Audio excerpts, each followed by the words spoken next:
From in between these mountains and inside the homes of this village emerges a tale that was first recorded thousands of years ago.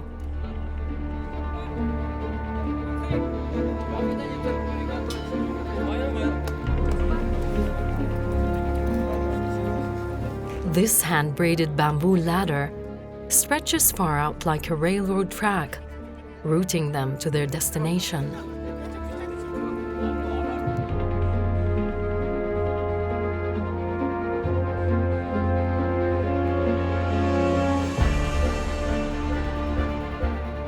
Everyone takes part in this skillful construction of this ladder, as it marks a very important chapter of the process itself. It is a plan, carefully designed to preserve victory, and now everyone is waiting impatiently for its execution. Brave mothers paint their faces with smiles of hope, fear, and tension evident in their faces.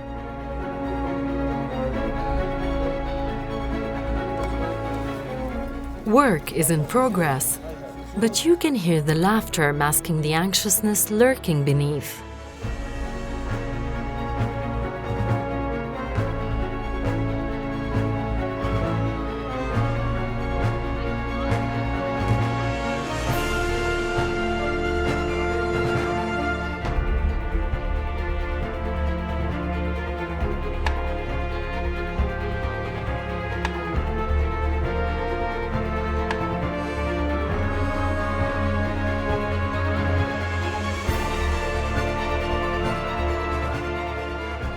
After a ceremony of ancient prayers and sacred rituals to guarantee their protection,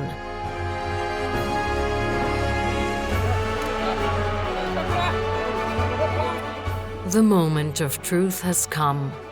They say, packing well is half the journey, and the safety of the ladder here is a matter of life and death, as both the success of the harvest and the survival of the hunter literally depend on it.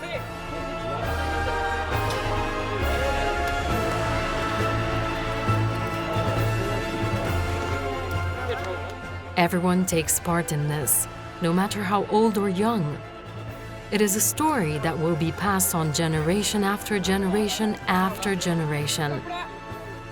And the children who learn it today are the ones writing it tomorrow.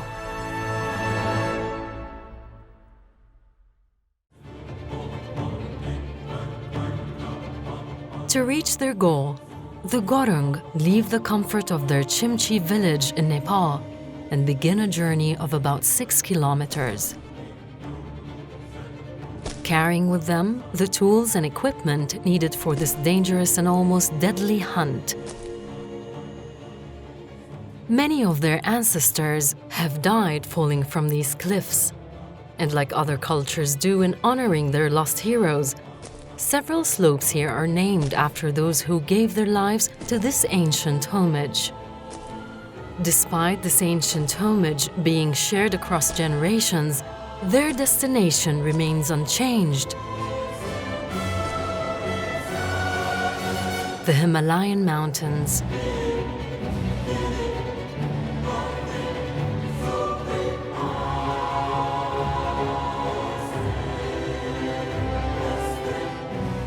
The Gorung reach the foot of the Himalayas and climb 3,000 meters twice a year, first in spring and then in autumn.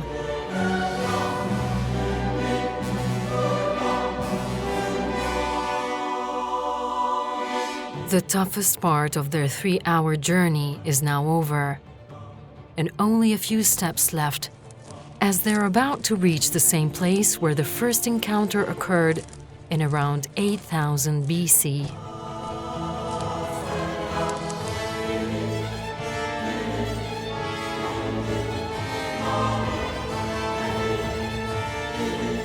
It is a vicious confrontation with the world's largest species of bee, Apis laboriosa. Facing these swarms of enraged wild bees makes it the most life-threatening honey harvest that has ever existed between man and insect. With the cutting down of trees that will be set on fire, the preparations for smoking out the bees from their colonies are now in progress.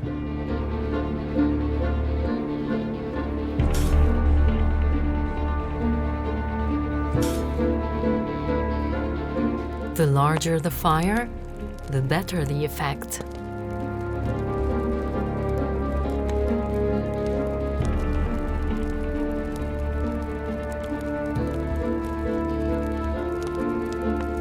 The more smoke, the easier it is to distract the bees and get them out of their hives.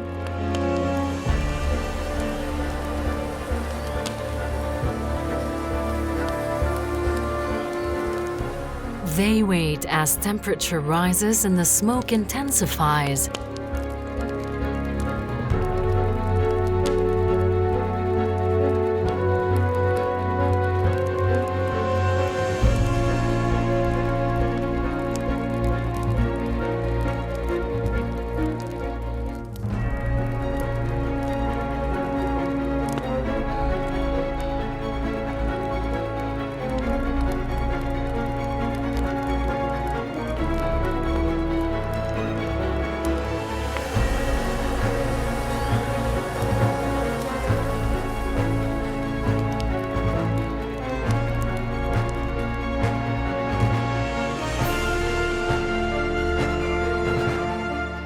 Ropes are now lowered from the top of the mountain to where the beehives are.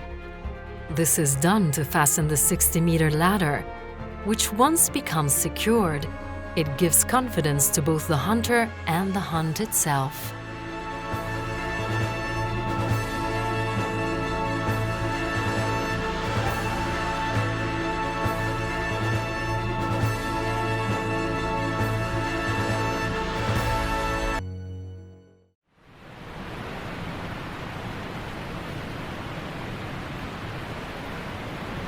Keeping his fear under control, the hunter starts collecting the honey in his basket. This step is key, as he has to maintain composure while facing the estimated 60,000 agitated bees that guard the hive. Towards the sky are justified. The basket, which took off with nothing inside, is now. These bee colonies were built to protect and defend its honey from falling into the hands of hunters, the gurung. Each colony holds about 15 kilograms of honey. The battle has ended with a victory that makes it worth the pain and injuries. It's now time for our warrior to rest. While others are busy collecting the treasures that will be sold at 5 times the value of hive honey, as 1 kilogram can reach up to $175. The beeswax will also be used for cosmetics and crafts.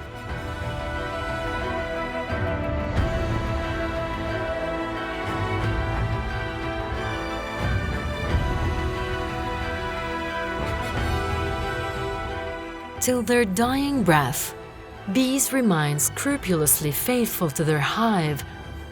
They remain triumphant in the face of adversity.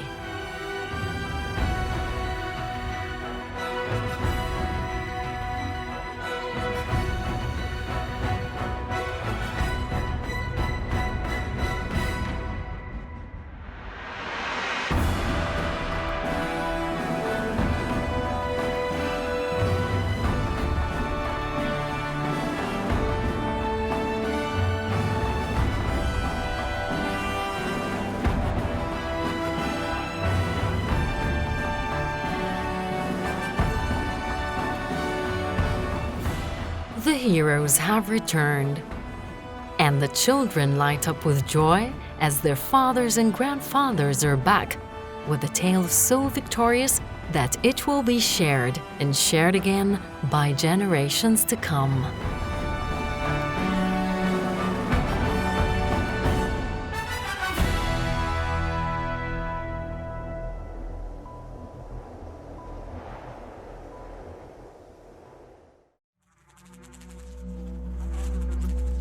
Is your vision blurry? Well, this is what this Himalayan honey does. An effect that varies with dosage, like the variety of methods used in its hunt. Hallucinations are the first symptom of ingesting a large amount than the one recommended. This is because the honey is psychotropic.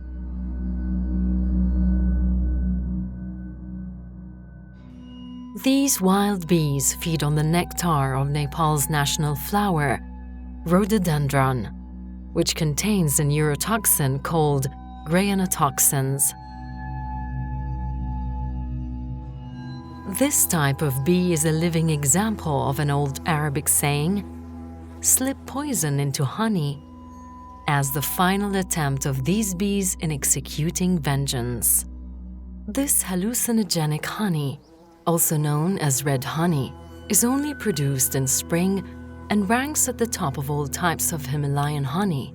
Nepali locals use 1 spoonful as they believe it boosts their immune system and acts as an elixir for long life. And as much as they believe in its importance, they also take it with a spoonful of caution to guide you, as your sight enters a weird state of blurriness and double vision. 1 minute you can see, and then you can't.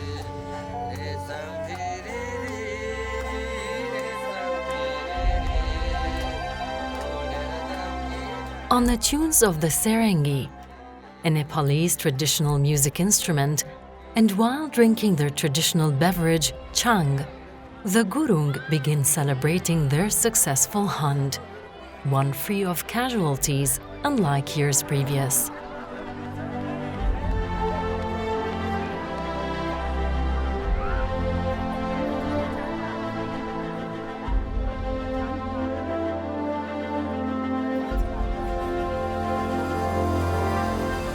The tale of honor that was written thousands of years ago has yet more chapters to be filled in, as this honey hunt remains the holy grail of their tradition. Here, you can sense a mix of thrill, joy, and evident pride.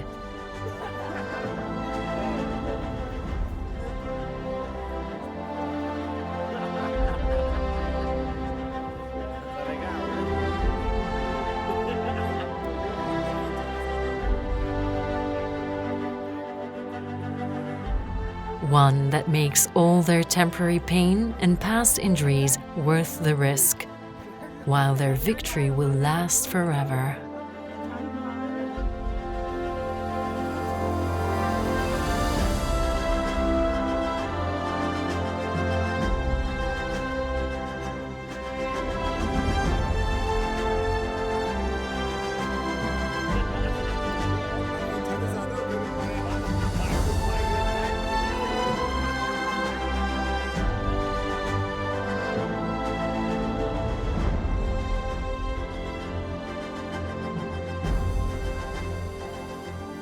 The honey hunt that started off as a valiant team effort now concludes in a similar vein. Everyone takes part in processing the wild honey before its exporting to neighboring countries, where it will be used for its medicinal properties.